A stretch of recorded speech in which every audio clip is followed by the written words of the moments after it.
Enfin bon, je sais pas toi, mais moi j'ai quand même l'impression que les gens veulent à tout prix manger du fromage. Ouais, mais c'est tellement bon le fromage. C'est vrai que c'est bon. Ouais. Et c'est gras. Ouais, c'est gras et puis il n'y a pas de glucides. En apparence, ça a quand même l'air cool. Ouais, bah tous les sites de toute façon ils disent, enfin tous, la plupart des sites ils disent que c'est un aliment de base du régime Non, mais cétogène. même les livres de cuisine, tu vois, recettes cétogènes, le truc est bourré de fromage quoi. Ouais. Faudrait leur dire. Il Il faudrait leur dire que c'est pas un aliment faudrait leur expliquer. du régime cétogène. Ouais. Donc on peut t'expliquer. Mais il faudrait que tu likes cette vidéo avant. Voilà. Allez, bah salut à tous. Salut à tous, bienvenue sur Keto Labs, c'est Jimmy et Johan. Et donc aujourd'hui on va te faire une vidéo sur le fromage, on va t'expliquer pourquoi c'est en détail, pourquoi c'est pas un aliment du régime cétogène. Oui. Pour 3 grandes raisons. Alors la première, elle est quand même assez facile à voir, c'est que oui, il n'y a pas de glucides, oui, il y a plein de matières grasses, mais il y a quand même pas mal de protéines. Ouais, il y a 20 grammes de protéines environ pour 100 grammes, donc c'est à peu près comme la viande. Mais donc oui. dans un repas, si tu manges ta viande ou ton poisson, ben, tu as vite fait d'augmenter ton quota de protéines avec du fromage en fait.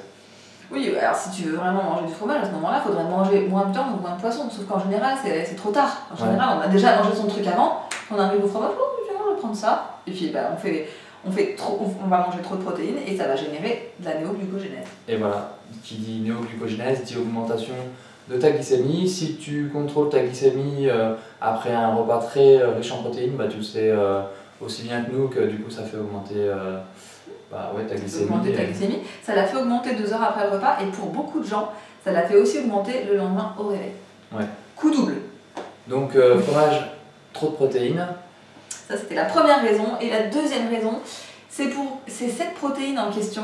La protéine du fromage, enfin la protéine principale du fromage, c'est la caséine. Et la caséine, elle est horrible parce qu'elle génère de l'inflammation dans les intestins. Ouais, c'est ça. En fait, ce qu'il faut savoir, c'est que la caséine, c'est une protéine qui est utilisée aussi comme colle dans l'industrie.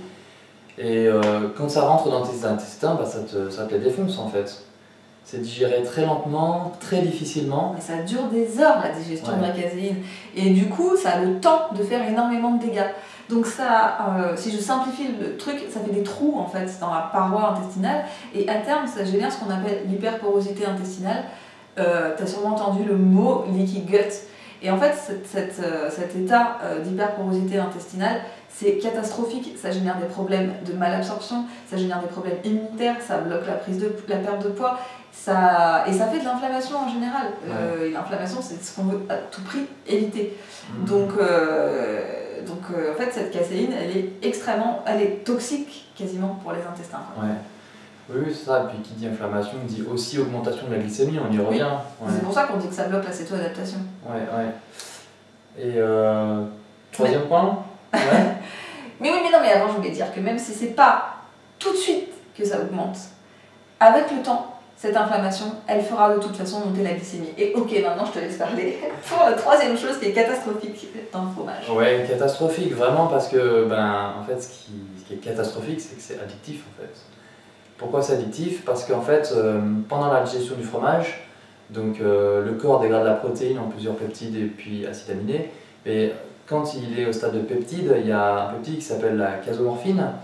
Et en fait, c'est un peptide qui va se fixer sur les récepteurs opiacés. Mais dans opiacés, on entend opium. Ouais. C'est la famille des opiacés. Enfin, elle se fixe dans les récepteurs opiacés. Ça veut dire quoi? En fait, ça veut dire que ça génère du plaisir dans le cerveau. C'est ça. Et si ça génère du plaisir dans le cerveau, eh ben, il va vouloir y retourner. Et c'est ça qui crée l'addiction. C'est ça, ouais. Et pour la petite histoire, moi quand j'ai commencé le régime cétogène, je savais pas qu'on pouvait ne pas manger du fromage. Tu ne connaissais pas? Ouais, je te connaissais pas encore, c'est vrai. Et du coup, quand je mangeais un morceau de fromage, je me disais, là j'ai suffisamment mangé, j'ai plus faim. C'est souvent à la fin du repas. Et en fait, l'horreur, c'est que j'avais envie de finir le fromage, même si j'avais plus faim. Mais c'est le principe de l'addiction. Ouais, et il y a vraiment une sensation de perte de contrôle avec le fromage qui est vraiment terrible. Ouais. Assez détestable. Ouais, et ça, ça vient en fait de la casomorphine. Ouais.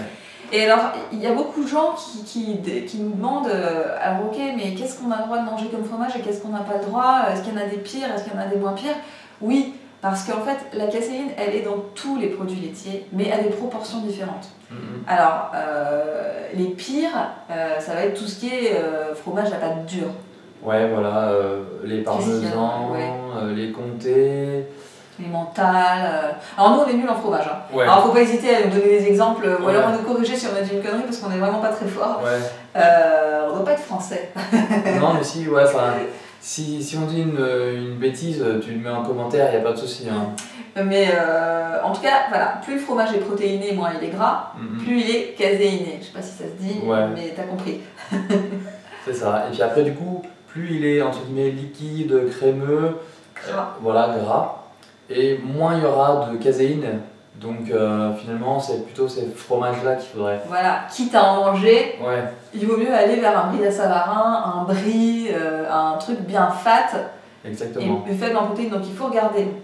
Il faut regarder les compositions. Ouais, il faut regarder les macros en fait. Hein. Si tu vois 20 grammes, bah, c'est beaucoup trop. Tu sais que protéines égale caséine.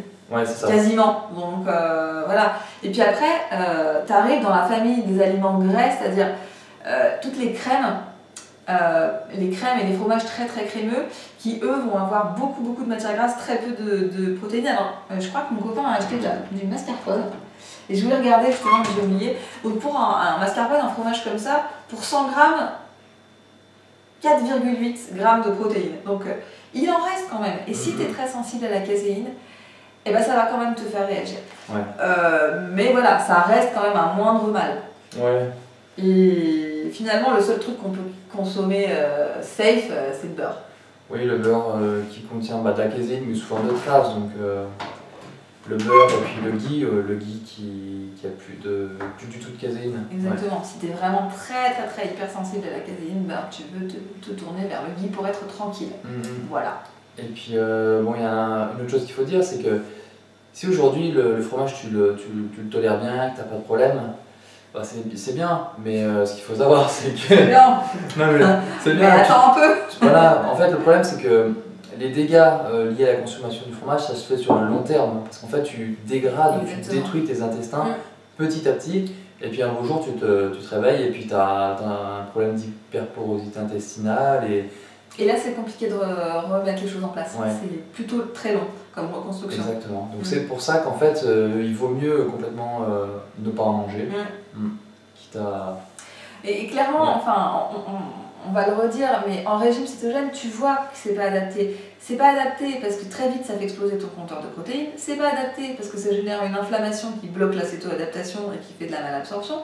Et c'est pas adapté parce que c'est addictif et que du coup, cet effet qui est cool dans le régime cétogène, de se détacher de la nourriture et de ne plus avoir de compulsion, et bah, tu te refous dedans avec le fromage. Donc, nous vraiment, c'est les raisons pour lesquelles on pense qu'il vaut mieux pas en consommer et garder ça vraiment exceptionnellement. Quoi. Voilà, pour des petites occasions. Tu vas au resto, machin, il y a une préparation, voilà, mais pas au quotidien. Voilà, sûrement pas au quotidien, Triste nouvelle. Ouais, mauvaise nouvelle, mais bon. Il se trouve qu'on a peut-être une solution. En fait, on a une solution. On a envie de la dire, mais il faudrait qu'on fasse une vidéo dessus. Il faut qu'on fasse une vidéo là-dessus, Le problème, on veut bien faire cette vidéo, mais on peut te la faire si tu as envie qu'on la fasse. Et comment on va savoir que tu as envie? Bah si tu likes. Donc, à combien on met les enchères? Allez, 50 likes. 50 likes, mec, ça va pas, on va pas les avoir. Ouais, bon allez, 30 likes. 30 likes? Vendu. 30 likes sur cette vidéo et on te fait la vidéo sur la solution pour manger du fromage en toute tranquillité. Voilà. Donc, et si t'as pas envie de louper cette fameuse vidéo, il faut que tu t'abonnes. Il n'y a pas d'autre solution. Voilà. Donc sur ce, à très bientôt. À très vite sur Keto Labs. Allez, salut.